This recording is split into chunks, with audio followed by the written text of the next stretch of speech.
Hello ladies and gentlemen, it's Eric and welcome back to a brand new Bioshock video. This video was a bit overdue, but as promised, here's 10 more cut or removed characters within the Bioshock series. If you guys would like me to continue this series with cut or removed locations in the Bioshock series as well as characters, please let me know down in the comment section below. As always, I hope you're going to enjoy this video, so would you kindly sit back, relax, and enjoy. In at the number 10 spot on our list is the original Eleanor Lamb.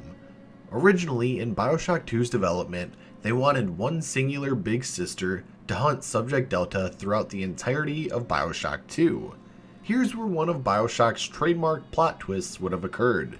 Eleanor Lamb was initially pitched as the antagonist and the lone big sister that would stalk Delta all throughout Bioshock 2. However, due to predictability, the developers thought that the twist wouldn't work well in the finished game, so they decided to completely reimagine her role within Bioshock 2. Instead, Eleanor became Delta's little sister and biological daughter. If you want, you can check out my most previous videos on the facts that you may not know for more details about that. Another change was that the initial big sister that would have stalked Delta throughout the game became multiple big sister battles during Bioshock 2. In my opinion, I believe this change worked out for the best. Let me know what you guys think.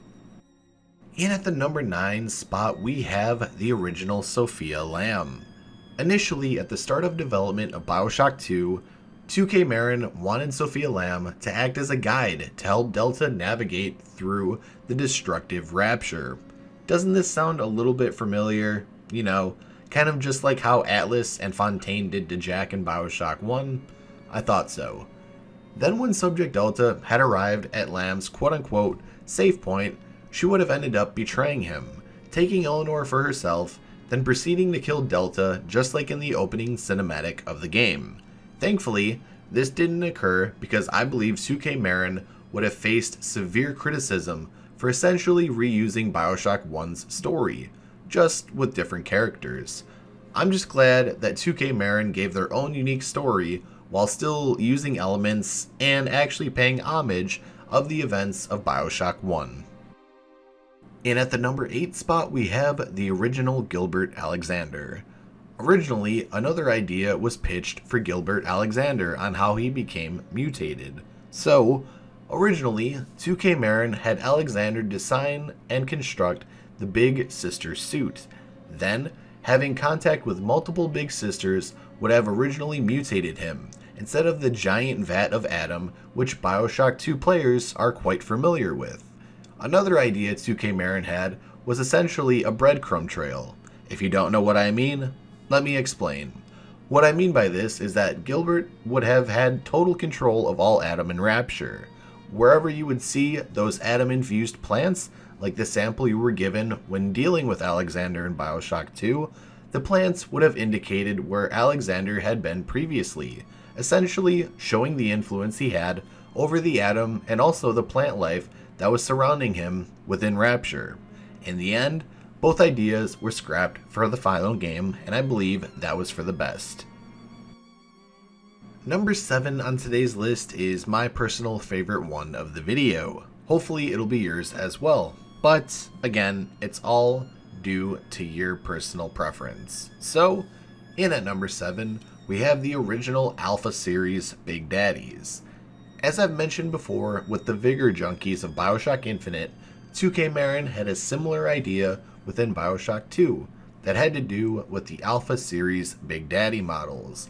Some concept art that was released wanted to show that the Alpha Series would have developed hideous deformities from all of the splicing experiments that were taken out on them. Essentially, they were guinea pigs to see the side effects Adam would have on certain models of Big Daddies. Some of the deformities were so vile and extreme that some of the Alpha series would have had facial features such as their eyes and mouth sticking out of their protective helmets. Personally, I'm glad this idea was scrapped. I think we all can agree here that it would have been terrifying to see within Bioshock 2, but ultimately, I am glad that this idea was scrapped. just as the Vigor Junkies were essentially scrapped within Bioshock Infinite. So, I said that the last one on the list was my personal favorite. This one, however, might be yours because it has something to do with Elizabeth, and I know a lot of you enjoy her, so here we go. And at the number 6 slot we have the original Elizabeth, aka the Gibson Girl. From the start of the development of Bioshock Infinite, Elizabeth as a character had multiple revisions before the finished product in the final version of the game that we see today. An early model that was proposed and tested within the game world to see how the game would play with her current build was named the Gibson model. This model of Elizabeth was a mute and can only point as a type and form of communication.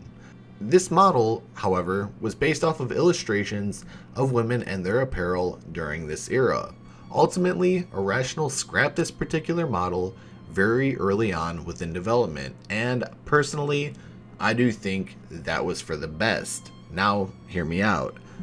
This way, it gave a dynamic in the finished product between Booker and Elizabeth. There was always constant back and forth communication. Sometimes Elizabeth would have a smart-ass remark to you, Booker would have a smart-ass remark to Elizabeth, but in the end you guys always help out each other. Until the end, but I digress. So again, I do feel that it was for the best that they got rid of this particular character model. Coming in at today's number 5 spot, we have the original Cornelia Slate. An early concept art piece showed that originally, Cornelia Slate was planned to be a more human-like Vigor Junkie.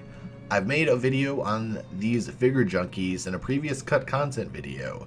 If you'd like to check them out, the playlist will be down in the description below.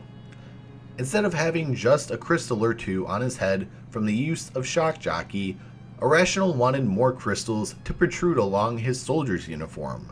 Since Irrational scrapped the idea of the Vigor Junkies previously and early on, it was decided to make Slate a normal citizen wearing a US Army captain's uniform.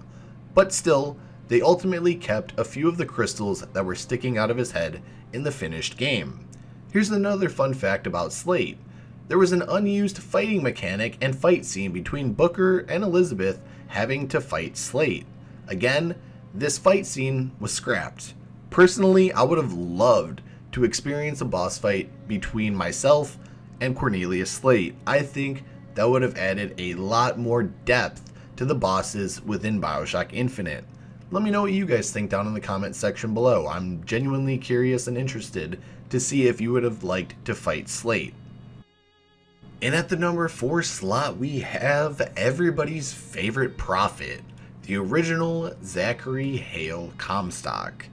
And I'm completely kidding about that. I don't like Comstock, but I digress. In early versions of Bioshock Infinite, Comstock was still a middle-aged man. Instead of the appearance we know him for now, he would have had slick back hair and a scar over one of his eyes. This version of Comstock was removed from the final version of Bioshock Infinite, which is why he ended up as one of the main villains within Infinite. This removed version of Comstock would have had been close to the age of Booker, and would have had a very similar appearance. Thankfully, this was removed. Honestly, I believe that if this were the version that were used within Bioshock Infinite, the plot twist of you being Comstock would have been seen coming from a mile away, and it would have been way too damn predictable. So again, I do appreciate the fact of thinking of a new style of Comstock, but I am personally happy with the model that they set on, even though I don't like the character personally. So don't hate me, it's just an opinion, I just don't like the character, but I'm glad that they didn't make him look specifically like Booker. So let me know what you guys think as well down in the comments. And now we get to crack the top 3 of this list. So in at the number 3 slot, we have the security camera automaton. An early concept art piece showed a cloaked automaton with a camera for a head, reminiscent to how the old-time cameras looked. Essentially, this was Columbia's version of the security cameras which we're familiar with in Rapture. but instead of being a stationary camera, it had the ability to move and patrol other areas. There was another difference as well. These camera automatons had claw-like hands which were used to either attack you or anyone near it, or to defend themselves. While this ended up being cut from Infinite, there's speculation that these are what influenced the Boys of Silence, which have a very similar role in the game. Again, personally, I think these would have fit well in Infinite. Maybe you guys don't. I would like to know your opinions down in the comments. So for the number 2 slot of this list, I'm going to talk about something that's kind of near and dear to me personally and sentimentally. So, a lot of you guys know my connection with the Little Sisters, and how much I enjoy them and how much they mean to me because of personal reasons. So, I decided to actually put a version of the Little Sisters in at number 2.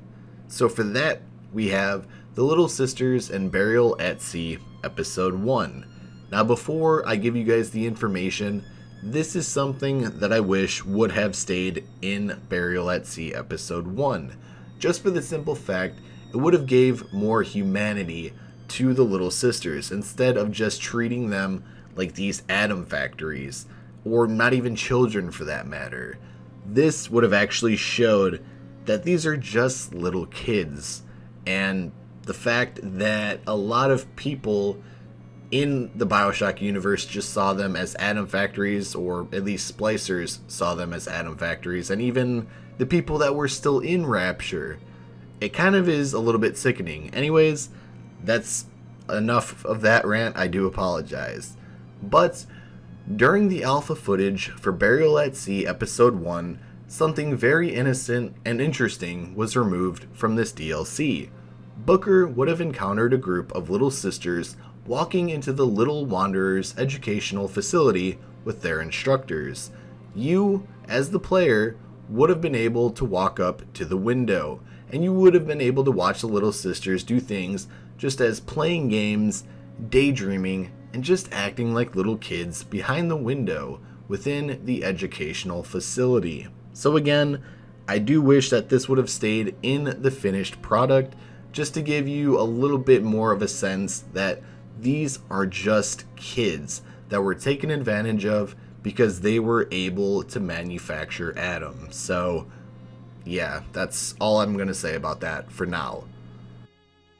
And now we are finally at our number 1 slot, and this is the early character types and models from Bioshock 1. Over the course of this series, I've shared a lot of removed content with you guys. This ranges from characters to cut locations, cut plasmids, lore videos, and much more. So for the number 1 slot, we're going to go back to the drawing board, both figuratively and quite literally. Once Irrational decided that splicers were going to become more human-like enemies, early ideas and concepts were drawn up, and I'll put a picture on the screen now. These early drawings took inspiration of all of the different types of people and how they dressed during that area. The designs that I'll be showing on the screen were 5 very early concept ideas. So, there's a businessman, a bellboy, a greaser, a waitress, and a schoolgirl. Personally, I would have loved to see more diverse enemies within Bioshock, but as I've mentioned previously before in videos and live streams, Irrational simply did not have the funds to make all of these unique character models for all of the NPCs and enemies within the game. So, like I said, I have mentioned this before, that there are only 3 specific character models within the game that have their own unique character models. There's the ending with Frank Fontaine, there's Andrew Ryan, and then there's Sander Cohen. Those are the only 3 character models. Everything else is a reused asset of a splicer. All of the big daddies are reused as well. And it was just unfortunate that they didn't have the budget in order to create all of these characters. So it's quite sad, it's quite upsetting, but I still think we got one of the best games of all time regardless of the budget within Bioshock 1. So Rapture Family, I do hope you enjoyed that video. As I said towards the start of the video, if you want to see this series continue and possibly start branching off into cut or removed areas, levels, and locations in the Bioshock franchise, please let me know by either dropping a like on the video or leaving a comment down below. If you guys enjoyed the video, would you kindly drop a like? If you're new here and want to join the Rapture family or help the Rapture family grow, would you kindly subscribe to the channel, share the videos with some family or friends, or on any social media like Twitter, Facebook, Reddit, etc. You guys get the point. That would help me out greatly. If you want to follow me on all of my social medias or join my Discord server, the links you need to know will be provided down in the description of the video. Until next time, thank you guys for watching, and I'll talk to you all in the next video. Take care.